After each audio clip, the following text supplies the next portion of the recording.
Hello everyone, मैं राघवन पाल एक बार फिर से अपने इस यूट्यूब चैनल पर आपका स्वागत करता हूं। आज मैं एक धमाकेदार वीडियो लेकर आया हूं और जिसका नाम है प्रपोजिशन। कई लोगों ने मेरे को बहुत कमेंट किए, सर प्रपोजिशन में वीडियो बनाइए। तो भैया मैं लेके आ गया हूं प्रपोजिशन का वीडियो और मैं आपको गारंटी भी दे रहा हूं कि अगर आप एंड तक इसको देखते रहें तो आपका जो भूत है प्रपोजिशन का ये खत्म होने वाला है। आप बिल्कुल अच्छी तरह से प्रपोजिशन समझ जाओगे। सबसे पहले बात करते हैं ये प्रपोजिशन कहाँ की बला है, यानी कि ये है क्या। तो प्रपोजिशन के नाम से पता चल रहा है कि प्रपोजिशन एक ऐसा वर्ड होता है जो किसी ऑब्जेक्ट की पोजीशन बताता है। पोजीशन इन द सेंस कि वो ऑब्जेक्ट कहाँ है, ऊपर है कि नीचे है कि अगर है कि बगल है, उसको प्रपोजिशन बोलते हैं। मैं अगर इस एक पेन को टेबल के ऊपर रख दूं तो वो ऑन लग जाएगा क्योंकि वो ऊपर है। टेबल के बगल में भी रख सकता हूँ, टेबल के नीचे भी रख सकता हूँ, कहीं पर भी रख सकता हूँ। तो प्रपोजिशन का मतलब किसी की पोजीशन बताना। प्रपोजिशन बहुत सारे होते हैं, on, upon, at, of, with, by, beneath, under, आपका ऑफ और सिंस, फॉर, ऐसे बहुत सारे प्रपोजिशन होते हैं। मैं आपको एक एक करके कंपैरिजन करके आज प्रपोजिशन बताऊंगा। चलिए तो स्टार्ट करते हैं आज का वीडियो। सबसे पहले बात करते हैं तीन प्रपोजिशन जिनका नाम है बिटवीन, इन बिटवीन और अमोंग। इन तीनों को मैंने एक साथ इसलिए लिया है क्योंकि तीनों का मतलब होता है बीच में।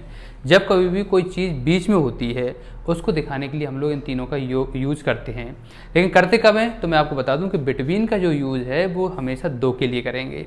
इन बिटवीन का जो यूज है वो हमेशा दो के बीच में जब कोई तीसरा आ जाएगा तो उसके लिए करेंगे। और अमोंग का जो यूज है वो दो से अधिक के लिए करेंगे। जैसे स्टार्ट करते हैं, क्वेश्चन नंबर फर्स्ट लेते हैं। क्वेश्चन नंबर फर्स्ट है हमारा, distribute sweets dash Ram and Shyam. इन मिठाइयों को राम और श्याम के बीच में बांट दो। अब राम और श्याम कितने लोग हैं? दो लोग हैं, इसलिए आंसर क्या होगा? Between, simple.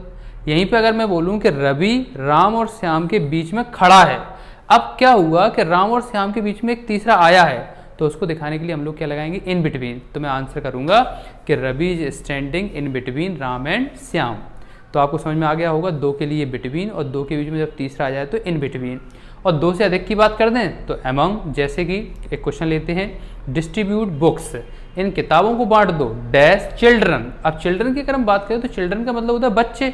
बहुत सारे जब बच्चे हैं तो आंसर क्या होगा? अमंग। तो आंसर हो जाएगा अमंग। क्लियर हो चुका होगा। चलिए अब आगे बढ़ते हैं और दो और प्रपोजिशन लेते हैं। बात करते हैं इन और इनटू की। भैया ये इन और इनटू क्या है? तो मैं आपको बता दूं कि इनका प्रयोग, सबसे पहले इनके बारे में बात कर लेते हैं। इनका प्रयोग अंदर के लिए किया जाता है। जब हम किसी चीज़ के अंदर होते हैं तो इन लगाएंगे, लेकिन वहीं पे इनटू का प्रयोग बाहर से अंदर के लिए किया जाता है। बाहर से जब कोई चीज़ अंदर जाती है उसके लिए लगाते हैं इनटू। जैसे मैं कमरे में हूँ, इसमें मैं अंदर हूँ, आंसर क्या होगा? I M in the room. अगर मैं बोलूं उसने नदी में छलांग लगाई, अब उसने नदी में छलांग लगाई, बाहर से कहाँ जाएगा? अंदर। तो आंसर हो जाएगा ही जम्प्ड इनटू द रिवर। तो क्लियर हो चुका होगा कि अंदर के लिए इन और बाहर से अंदर जाने के लिए इनटू। आगे बढ़ते हैं। अगर हम बात करें इनटू के एक और प्रयोग की, मैं आपको बताना चाहूँगा। एक और प्रयोग ये है कि अवस्था परिवर्तन के लिए इनटू का प्रयोग करते हैं। अवस्था परिवर्तन क्या होता है? जैसे कि दूध का दही में बदल जाना, बर्फ़ का पानी में बदल जाना, सेंटेंस को चेंज कर देना, हिंदी से इंग्लिश में बनाना, इंग्लिश से हिंदी में बनाना। अवस्था यानी कि शक्ल ही बदल दें तो उसको हम लोग लगाते हैं इनटू। जैसे I change milk dash curd. I change milk, milk को मैं कर्ड में बदल रहा हूँ, दही में बदल रहा हूँ, तो आंसर क्या होगा? Into. I change milk into curd. समझ में आ गया होगा। आगे बात करते हैं इन और एट की। ये कंपैरिजन देख लेते हैं इन और एट का। तो मैं आपको बता दूं कि इन का जो प्रयोग है वो बड़ी जगह के लिए करते हैं। कोई बड़ी जगह होगी तो उसके लिए हम लोग लगाएंगे इन, और छोटी जगह के लिए एट का प्रयोग किया जाता है। जैसे मैं ग्वालियर के पुष्कर कॉलोनी में रहता हूँ, तो ग्वालियर एक सिटी है, पुष्कर कॉलोनी एक कॉलोनी है, तो छोटी जगह के लिए मैं एट लगा दूंगा, बड़ी जगह के लिए इन लगा दूंगा। जैसे I live at Pushkar colony इन ग्वालियर, इस तरह से मैं आंसर कर दूंगा। वहीं पे मैं बोल दूं कि मैं मध्य प्रदेश के ग्वालियर में रहता हूं। अब ग्वालियर छोटा हो गया, मध्य प्रदेश बड़ा हो गया, तो आंसर होगा आई लिव एट ग्वालियर इन मध्य प्रदेश। इस तरह से हम इन और इनटू को कंपैरिजन करते हैं। छोटी जगह के लिए एट और बड़ी जगह के लिए इनका प्रयोग किया जाता है। आगे बढ़ते हैं। अगर हम एट के अकेले की यूज की बात करें तो जब कभी भी हम परफॉर्मेंस दिखाते हैं, किसी का प्रदर्शन दिखा रहे हैं, मैं फिजिक्स में बेकार हूँ, वह केमिस्ट्री में अच्छा है, तो मैथ्स में अच्छे हो, जब हम किसी की परफॉर्मेंस दिखा रहे हैं तो उसके लिए हम लोग एट का प्रयोग करते हैं। जैसे एक सेंटेंस ले लेते हैं, मैं क्रिकेट खेलने में अच्छा हूँ। अब ये मेरी परफॉर्मेंस है कि मैं क्रिकेट खेलने में अच्छा हूँ, तो आंसर होगा I am good at playing cricket. इस तरह से हम एट का प्रदर्शन दिखाने के लिए यानी कि परफॉर्मेंस दिखाने के लिए यूज करते हैं। वह फिजिक्स में अच्छा है तो he is good at physics, तुम मैथ्स में बेकार हो, यू आर वीक या कमज़ोर हो, you are weak at mathematics. इस तरह से हम लोग एट का अकेला यूज करते हैं। आगे बढ़ते हैं, अगर हम बात करें ऑन और अपॉन की, तो दोस्तों ऑन का प्रयोग होता है ऊपर के लिए, कोई चीज़ ऊपर है तो ऑन, लेकिन अपॉन का प्रयोग होता है ऊपर जाने के लिए। जैसे इन का प्रयोग अंदर के लिए, इनटू का प्रयोग बाहर से अंदर के लिए, ऐसे ही ऑन का प्रयोग ऊपर के लिए और ऑन अपॉन का प्रयोग ऊपर से ऊपर जाने के लिए। जैसे मैं बोलूँ, मान लीजिए एक एग्जांपल है कि कोई चीज़ है, उसके ऊपर कुछ रखा है, जैसे टेबल पे एक पेन रखा है, तो आंसर होगा there is a pen on the table. मैं पेन को टेबल पर रखने जा रहा हूँ, अब मैं रखने जा रहा हूँ, तो आंसर होगा I am going to keep this pen upon the table. तो जब कभी भी कोई चीज़ ऊपर होती है तो ऑन, और ऊपर जा रही होती है तो अपॉन। आगे बढ़ते हैं, अगर हम बात करें अंडर और बीनीथ की, दोस्तों अंडर और बीनीथ दोनों का मतलब होता है नीचे। जब कोई चीज़ नीचे होती है तो उसमें अंडर या बीनीथ लगाते हैं, लेकिन कब लगाते हैं, तो भैया सुन लो ध्यान से कि जब कभी भी अंडर लगाना है हमें तो विजिबल चीज़ों के लिए, यानी कि जो चीज़ दिखाई दे रही है उसके लिए हम लोग अंडर लगाते हैं, और इनविजिबल चीज़ों के लिए, यानी जो चीज़ दिखाई नहीं दे रही है उसके लिए हम लोग बीनीथ लगाते हैं। जैसे एग्जाम्पल से एकदम क्लियर कर लेते हैं, आई am standing dash the roof, मैं छत के नीचे खड़ा हूँ। अब छत के नीचे जब मैं खड़ा रहूँगा तो मैं दिखाई दूंगा, तो आंसर होगा I am standing under the roof. अब मैंने सेकंड सेंटेंस बोला, all the oil resources are dash the land, यानी कि जमीन के नीचे सारे तेल के स्रोत हैं, तो आंसर क्या होगा बीनीथ। क्यों? क्योंकि इसमें जो तेल के स्रोत हैं वो दिखाई नहीं देते हैं, वो ज़मीन के अंदर होते हैं। तो जब कोई चीज़ दिखाई देगी तो उसके लिए बीनीथ, वो अंडर सॉरी, और अगर कोई चीज़ दिखाई नहीं देगी तो उसके लिए बीनीथ का प्रयोग करते हैं। चलिए आगे बढ़ते हैं और कंपैरिजन जानते हैं। बिसाइड और बिसाइड्स की अगर हम बात करें, दोस्तों इसमें सिर्फ एस का अंतर है। बिसाइड यानी कि बिना एस वाला जो है उसका मतलब होता है के बगल में, लेकिन वहीं पे बिसाइड्स की बात करें तो इसका मतलब होता है के अलावा। जैसे अगर आपको दोनों की मीनिंग पता है, आप आराम से क्वेश्चन बना लोगे। जैसे एक सेंटेंस लेते हैं, मैं टेम्पो में उसके बगल में बैठा था। अब के बगल में आ गया तो बिसाइड का यूज करना है। I was sitting beside him in a tempo, मैं टेम्पो में उसके बगल में बैठा था। ऐसे मैं बोलूँ कि मेरे अलावा सभी लोग पिकनिक गए, तो besides me everyone went to picnic. तो इस तरह से बिसाइड का मतलब होता है के बगल में, और बिसाइड्स का मतलब होता है के अलावा। यहीं पे अगर हम बात करें सिंस और फॉर की, तो दोस्तों सिंस और फॉर हम सभी को पता है। सिंस का प्रयोग पॉइंट ऑफ टाइम यानी निश्चित समय के लिए, और फॉर का प्रयोग पीरियड ऑफ टाइम यानी कि अनिश्चित समय के लिए किया जाता है।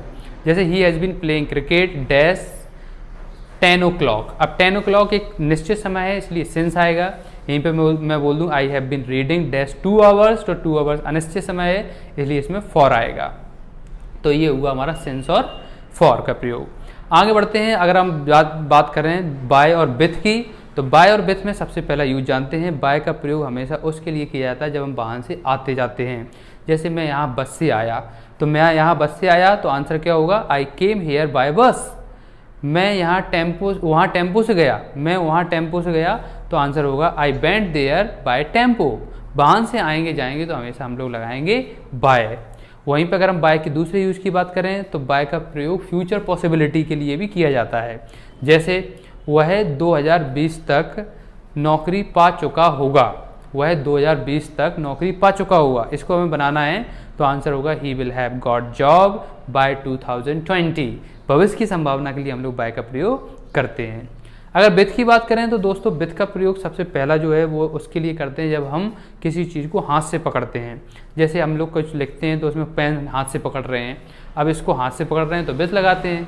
मैंने बोला मैं एक पत्र लिख रहा हूँ, एक लाल पेन से एक पत्र लिख रहा हूँ, मान लो एक क्वेश्चन आ गया, तो I am writing a letter dash red pen, तो इसमें आंसर हो जाएगा I am writing a letter with red pen.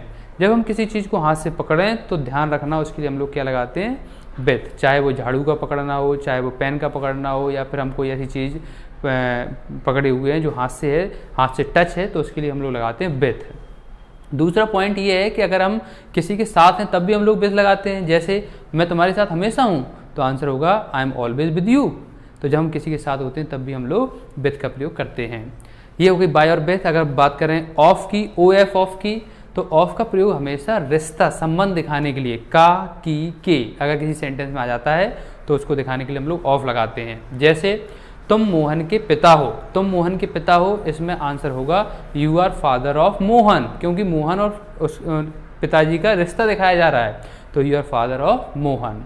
Second of का यूज बिल्कुल अच्छी तरह से ध्यान रख लेना कि जब कभी भी हम या कोई भी ऐसा कोई व्यक्ति है वो बीमारी से मर रहा है तो उसको दिखाने के लिए हमेशा हम ऑफ का प्रयोग करते हैं, लेकिन अगर एक्सीडेंट से मर रहा है तो उसके लिए हम लोग फ्रॉम का प्रयोग करते हैं। जैसे ही डाइड डैश कैंसर, अब कैंसर एक बीमारी है तो इसमें ऑफ लगा दें, ही डाइड ऑफ कैंसर। तो ऑफ का प्रयोग हमारा ये हो गया कि बीमारी से मरने के लिए हमेशा हम लोग ऑफ का प्रयोग करते हैं। अगर हम कई दूसरे प्रपोजिशन की बात करें तो ऑफ और फ्रॉम, OFF ऑफ और फ्रॉम की अगर हम बात करें तो दोस्तों जब कोई चीज़ अपने आप गिरती है तो उसके लिए हम लोग ऑफ का प्रयोग करते हैं, और किसी के द्वारा गिराई जाती है तो उसके लिए हमेशा फ्रॉम का प्रयोग करते हैं।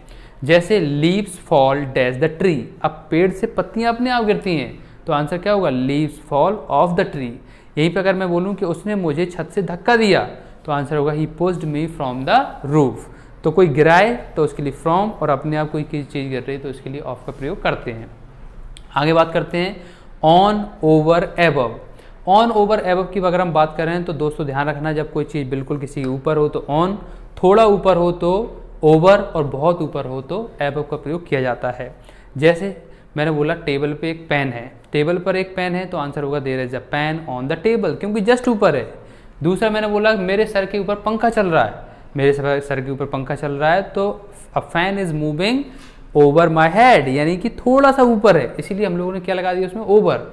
और यहीं पे मैंने बोला कि मेरे सर के ऊपर हवाई जहाज उड़ रहा है तो आंसर होगा aeroplane is flying above my head. जब हम बहुत ऊंचाई की बात करते हैं तो उसमें एबव लगाते हैं। आई थिंक आपको समझ में आ चुका होगा। आगे बढ़ते हैं। अगर टू की बात करें तो दोस्तों टू का प्रयोग मोशन दिखाने के लिए किया जाता है, यानी कि बहाव, फ्लो दिखाने के लिए किया जाता है। जैसे वह स्कूल जाता है, इसमें फ्लो दिखाई जा रहा है तो आंसर होगा ही गोज टू स्कूल। तुम बाजार गए, यू वेंट टू मार्केट। वह दिल्ली गया, ही वेंट टू दिल्ली। जब हम फ्लो की बात करते हैं तो उसमें लगाते हैं टू का प्रयोग। आगे बढ़ते हैं। अगर हम बात करें एबव और बिलो की, तो एबव और बिलो की अगर हम बात करें तो दोस्तों एबव और बिलो का प्रयोग लेवल, स्टेटस और परफॉर्मेंस दिखाने के लिए किया जाता है। अगर स्टेटस ज़्यादा है तो एबव, स्टेटस कम है तो बिलो, परफॉर्मेंस अच्छी है तो एबव, परफॉर्मेंस बेकार है तो बिलो।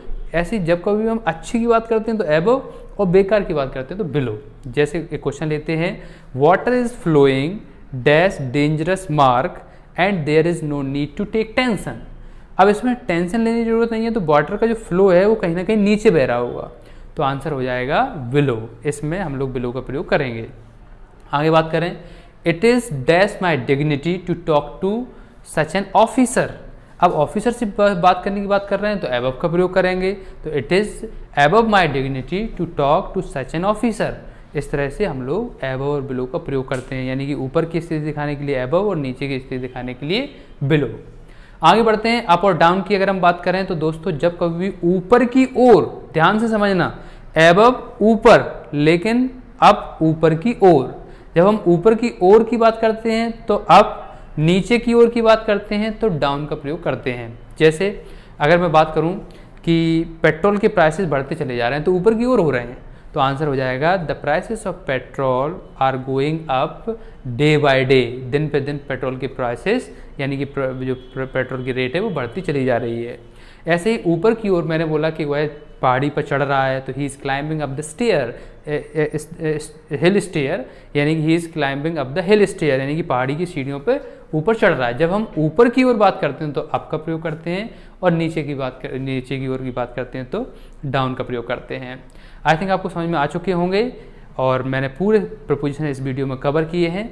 आप इसको अच्छी तरह से देखें, बार बार देखें, अपने प्रपोजिशन को क्लियर करें। इसी के साथ मैं आपसे विदा लेता हूँ। बहुत बहुत धन्यवाद। Thank you very much.